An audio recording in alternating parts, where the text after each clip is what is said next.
My name is Leslie Miyamoto Huffman. I am 35 years old. Today's date is April 17th, 2007. We are in Sacramento, California, and I am the granddaughter to Alice Hayashi. And my name is Alice Hayashi, age 75 and 75? 95. I wouldn't mind being 75. That would be great. But today's date is April 17th, 2008. Location, Sacramento, California. And relationship to partner is Leslie, my granddaughter. And you Leslie, are my what? your name? You are my grandmother. Grandmother. Yes. Great. So, Grandma, I want to kind of start from the beginning, and I'm interested in you telling me when and where you were born. I was born in Cortland, Sutter County. I always have to put Sutter County because I wasn't sure what part, Warner Grove or Cortland, but it was Cortland. And my father came to the United States alone from Japan in 19, I don't know, but I never did know, but Was he a young man? he was a young man. But he was the oldest brother, son in this little village, and they were poor. They didn't have anything. So he just left and came to the United States on a ship, that cargo ship or something, and took him almost a couple of weeks or more to get to United States. And then he went to, I think he went to Seattle, and then from there to California. And he has been very fortunate. I don't know how he ever got along in over here without knowing how to speak, but he met the best people. And there are a lot of things in between, but I didn't know what he was doing as a houseboy or what, do menial thing. And then somehow he met this man. He was a former mayor of Sacramento, and he's retired. I forgot his first name, but it's C. Knowles, Knowles. And he lived in Oakland. And he had owned lots of land in the Swamp Yolo area. It was always full of water, so he couldn't do a thing about it. But somehow he just wanted to know if my dad would take care of some dry spot, and he gave him a lease, 100-year lease, I suppose, and he just raised beans the First World War, and he made a fortune. Interesting. He made a fortune growing beans. What type of beans? I don't know. Like canned for canning? Would they can the beans Oh for the no, war? they don't. They didn't have that kind of. Okay. I guess it's a dry beans. He would dry it, shell it, and dry it up, and then send to the war. And then were you born at that time, or were your parents married then? And then he made so much money, he started sending his money to. Of course, he didn't get all of it, but he sent some to Japan, and then he went to Japan and picked up a wife and came to Cortland, and we lived very frugally in Cortland, and I was born there. And my one older sister and one younger sister. What are the names of your sisters? Miyoko, she's no longer living. I don't know her married name. And she was the oldest. Oldest, and I was second. And my father wanted me to be a boy. And then so he had a third one, and that was Grace. So he had three girls, and he wanted me to go to agricultural college and be a boy. But it didn't work out that way. Tell me about Miyoko because I don't know very much about her. She broke her leg in Cortland when I must have been around 2 years old, and they didn't know what to do. They didn't know where to go to the doctor or anything because it was just a country home. And so they sent her to Japan and to Grandma's house in Japan. And they thought she would do something about it. Well, she didn't. They were poor. They didn't have money. And so she just grew up with her one leg quite a bit shorter, so she was walking up and down, up and down. And so she went to grammar school in Japan, and she became very jealous of my sister and I, younger sister and I, because we were living in Sacramento with all the money that he was making, and she was in Japan living very poor. So she hated us. Would you think about her? I mean, was it strange to have a sister who didn't live with you? We never thought about her. We don't remember her at all until later on they told us that we had a sister in Japan. Okay. And my grandmother, so my father, after she graduated grammar school, my father sent for her to come and join us in Sacramento with her grandmother. And so she stayed for half a year or so to see my sister get adjusted. And then she went to Japan, back to Japan, and she passed away, of course. And while my sister was in Sacramento, she was so jealous of my my sister, that she went and spent all the money that she could get hold of and go to the jewelry store and bought diamonds and earrings and necklaces. And then she'd go to a next store and buy everything that they were selling. And she used to spend all the money she can because she just wanted to get even with us. But we were, so she would walk up and down Japanese town, and she would just spend. That's all I remember of her. And finally, she was about 32. My parents decided she has to get married. She can't live with us forever. So fortunately, there was a man, Buddhist priest in Los Angeles, that was looking for a wife because he was Buddhist priest in Japan, and he came to the United States to learn some things.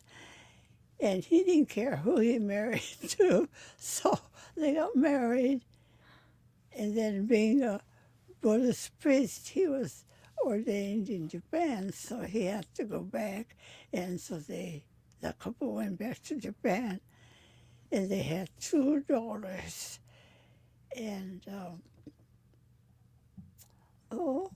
in the meantime, my sister had 2 children, 2 daughters, and they were trying to make me learn Japanese ethics. So flower arrangement class, and I didn't learn how to cook very much because she did all the cooking, and lived there like that for 1 year. And Right. They moved you to Japan for a year after high school, was it? Yes, I was really upset by being sent to Japan. And then I went to a Japanese college, junior college or something, and they spoke nothing but Japanese. And there was a missionary school there close by, Methodist missionary school. And so I used to sneak in there and I used to talk to those people. And they were so kind to me. But I can't, you know, I did the wrong thing by sneaking around. So it sounds like you were a pretty independent young woman. I was. Was Grace? I was a pretty independent person. What other things did you like to do as a young girl? Oh, just talk with my girlfriends and then parade around the Buddhist church. That was across the street. And then there were a bunch of boys that gathered around there. And so they would come and make fun of us. And, you know, I used to have all kinds of fight with those boys because they hung around us and we didn't like the boys. So I remember that. I just couldn't stand boys. So talk to me about how you met Grandpa. Oh, well, when we moved to Sacramento, my father rented a house, two-story house, and we lived upstairs. Next door, very close, was a big home, and there were a lot of people living there. That was my husband's family, but I didn't know, we didn't talk to them very much.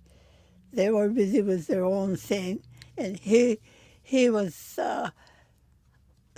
went through high school and went through University of California for dental school, and so he was never home, and I never saw him all the time. He would come home on weekends maybe, but I was too busy running around with other boys, fighting with them. And then one day, his stepmother worked as a receptionist for his brother, who had a dental office in Sacramento, and she is a big gossip. She knew every patient that came to his dental office, and she would ask them every kind of question she could think of. And you got to, when were you born, and who's your parents, and every question. And she knew everybody. And in the meantime, my husband, no, he was still going to dental school. He had to finish up because he had a car accident when he was going through Berkeley, and he had to stay out of school for 2 years. And during that time, he studied dentistry with his brother in San Francisco. And then he went on to dental college. So did someone have a party or something, and that's how the two of you met?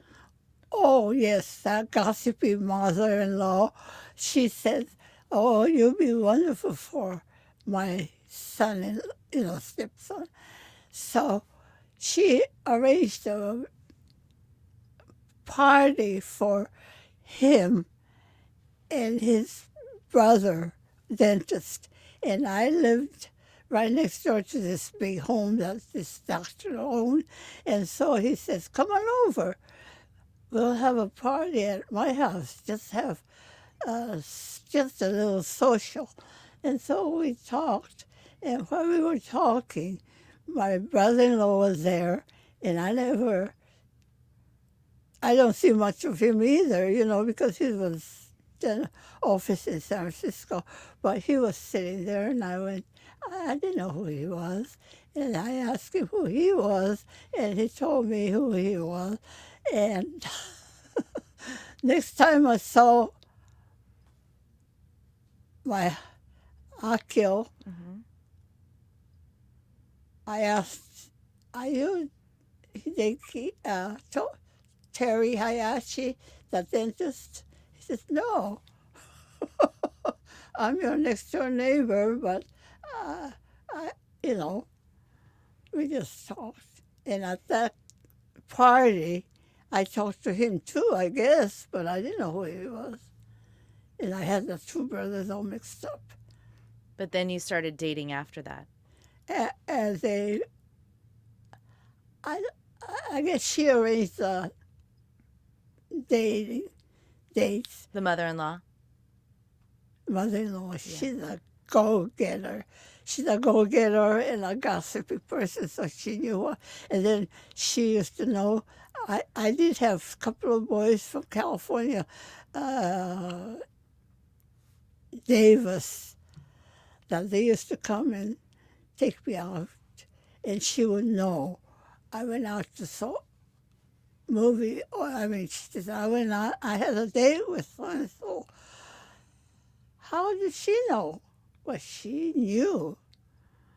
And then none of those were serious, you know. They just came because they were at California Agricultural College, so they didn't have girls. Not many girls going to that college, so they used to come to Sacramento for dates, and I was one of the victims. Used to go out with some of the boys, but nothing serious. And in the meantime, the grandmother decided I'm going to marry her stepson. Mm-hmm. And it worked. She arranged a date for me with him first time. Then I started going out with him. What qualities did you like about Grandpa? Grandpa, What qualities did you like about Akio? he was really a nice, gentle person. And I hate a dentist, you know, but he was a real gentle dentist for me because I had a terrible set of teeth, and I had to go to him to get my partials and all that. So I'm going to fast forward here because I know we don't have a lot of time, but I want to talk about the war. And I'm interested in knowing how did you get through that? How did you pack up 3 young children and go and report for camp? Well, I didn't tell you this, but there was a man. Oh no, by that time I was married, okay. But that came around selling coffee ground to the house. And we didn't order any at first, but my neighbor said, oh, he sells the best coffee. So he started putting us on his list, and he used to come about once a month selling coffee to us. And we just visit, and he visits, and he just doesn't go home. And I got to thinking later on, he was one of the FBI that was trying to find out what we were doing at that time. When was this? After the war? No, during the war, before the war started. See? So your father was being watched. Is that what you're saying? Yes, my father was being watched for years and years before that. So he was on his first number 1 list as a war.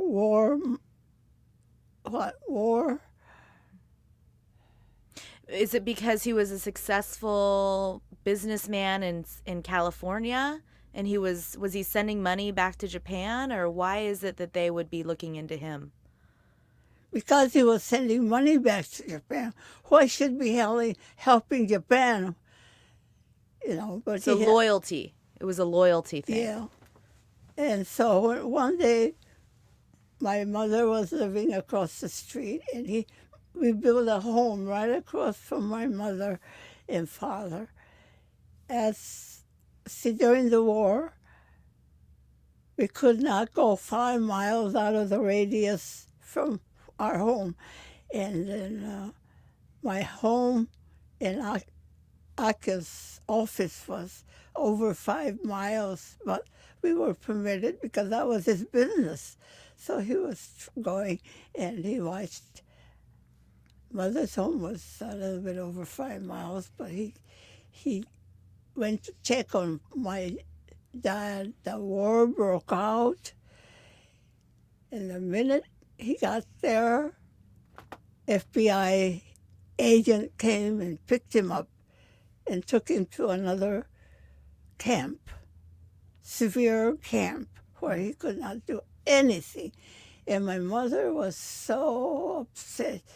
She just cried and couldn't do a thing about it. So he only went in the clothes that she had.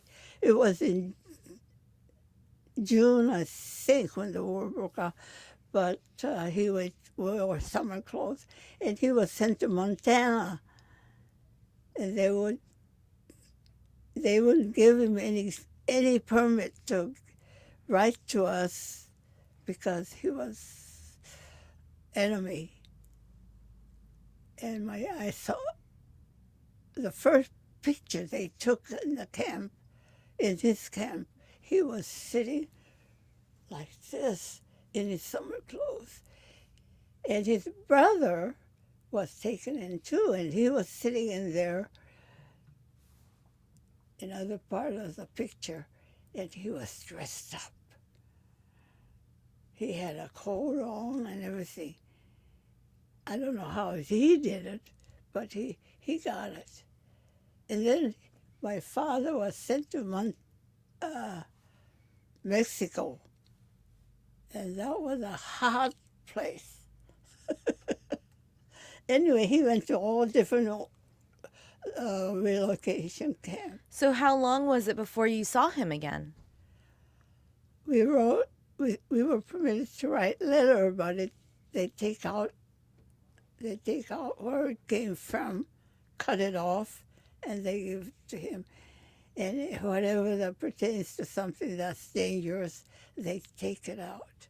So that he just got, just a sample that it was written by us. And he was in there during the war. And finally, when my mother was under our care, and my mother developed a cancer, stomach cancer. But in the camp, right, my mother used to take her temperature, and she knew she had cancer. And we'll go to the hospital, and they would say, "No, it's all in your mind," because they didn't have any equipment for anything. They just had a doctor from different camp. Did she die in camp? She did not die in the camp. Doctors decided she would be sent to Washington. That was the smallest, closest hospital that they could operate on her. And they operated on her. They opened her stomach. That was it. She was gone. And she died. And we wanted to get a permit to go to that hospital to see her.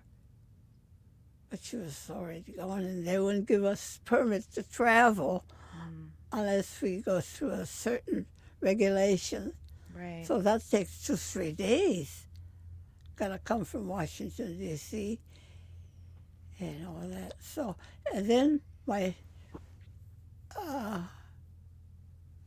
husband, Akio, finally got a permit to go to that hospital. And they gave him a permit to get my father to come to that hospital. But he had to get another permit. So that took another 2-3 days. Finally, when he got there, of course, she was dead. So she was gone. Were you ever mad at the government for putting you in the internment camps? Were you ever Yes, mad? yes. In the meantime, my father, while he had the money, he formed a corporation, Highland Investment Corporation, because he didn't have a son who would take, have the citizenship. So he formed it, and I was the president. Dad was, Grace was vice president, and Dad was treasurer or something. So three of us. And then by that time, Grace was not married, but she eloped to Nevada and married this doctor. So he put his sign on every article that my mother had. So it all belonged to them. This is Grace's husband. Yeah. Yeah. So But she didn't end up staying married to him. No, she divorced him. Because he took everything in his name. And when she divorced him, it was a big write-up in the Sacramento Bee front page. Sacramento physician is sued for divorce. And she had Mercedes-Benz at that time, and nobody had Mercedes-Benz car. Well, it says he gave her the Mercedes-Benz. But in the meantime, he had a nurse that was working for him, and she worked on him, and she became his wife. Tell me more about the camp experience and when you had to leave your home with 3 young children. That we got a notice that we have to leave to Walerga. Walerga, that was assembly center, and take only thing that you could carry. Well, I had to carry Leslie. I mean, not you, but your mother. And then her 2 boys were still in diapers. So all I took was diapers. And in camp, I learned a lot. I washed everything. I used to have diaper service too. My father was pampering me. He used to give me all kinds of money to get a diaper service. So he used to come around about 3 times a week and pick up all the diapers, dirty diapers, and then he'll bring the clean diapers. And then in the meantime, I had a housekeeper who came and watched them for 3 hours a day. You were living a pretty good life before you ended up there. I was living a good life because of my father. He just pampered me. But it was different when you moved into camp. Of course, I had to wash the diapers and then go to the mess hall and pick up the food. And then I have 3 children, and if I can't take all of them to the mess hall because I have to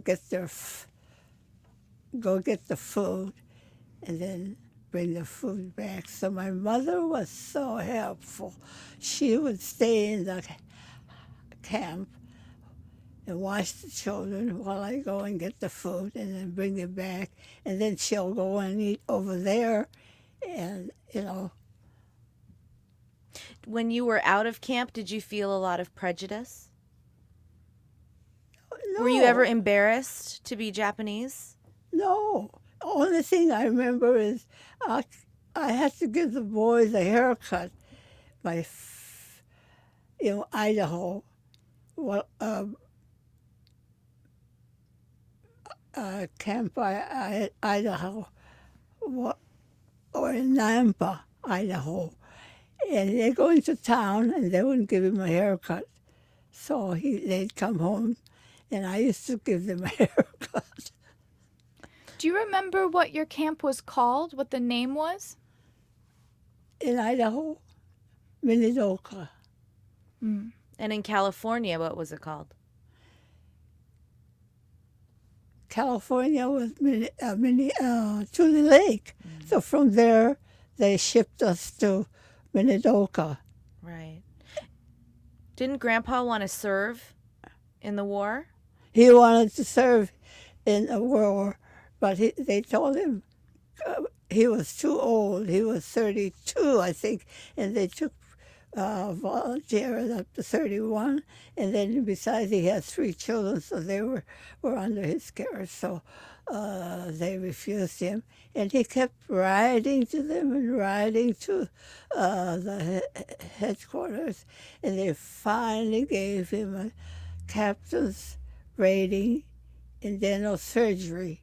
And equipped him with a dental office trailer. And so he pulled that around to different labor camp, and they would get their dental work. And then when he's through with that, he goes to another camp, and he used to come home that way. And he enjoyed that because he had a lot of days off, too. And that's where he went to his hunting trips. What was life like when you moved back to Sacramento? Well, by that time, our house was built and finished, except for a few points, finishing touch. But we moved in, and there were electric outlet that it wasn't there. It was in the plan. And chandelier opening wasn't there because it was all covered up. So they had to find those places to get the chandelier put in. But did other people who were in the internment camp with you, did they come live with you? Yes, other people who were in internment camp, they didn't have any place to come back to. We were very fortunate. We just finished building a house, but it was a big house, 2-story, and so we had one doctor and a dentist and another family living in the same house you're in now. Do you remember their name? Dr. Harada, Dr. Tuda, and third member, we didn't want them to move in because there were 2 already in the house, so we refused. So How long did they live with you? while they were in there, we never occupied the house. So one doctor, he lived about a year and a half. But when it rained, it just poured and poured into the house. So they were right to us and say, your house is leaking everywhere. So we had to have them take care, get somebody to get a new roof on. And those were the troubles we had. But people were not prejudiced to us. We didn't go out very much. And there was a grocery store that was there. I used to go to that grocery store, walk half a block across the street, and they were very nice to us. And their daughter was same age as your mother. So they got to be very close friends. And they went to grammar school together. And I think they went to further on together, but they moved out after a while. Tell me about a very happy moment that you can remember in your life. Oh, I was happy when the children were going to school. They were all out of the house. And they were doing very well in education. And so... Anything you can remember that made you very proud? Well, oldest boy, he became a student body president. And so He was first one. And then my second son, he will not let his older brother get ahead of him. So he was 2 years later, he ran for student body president, and he got it.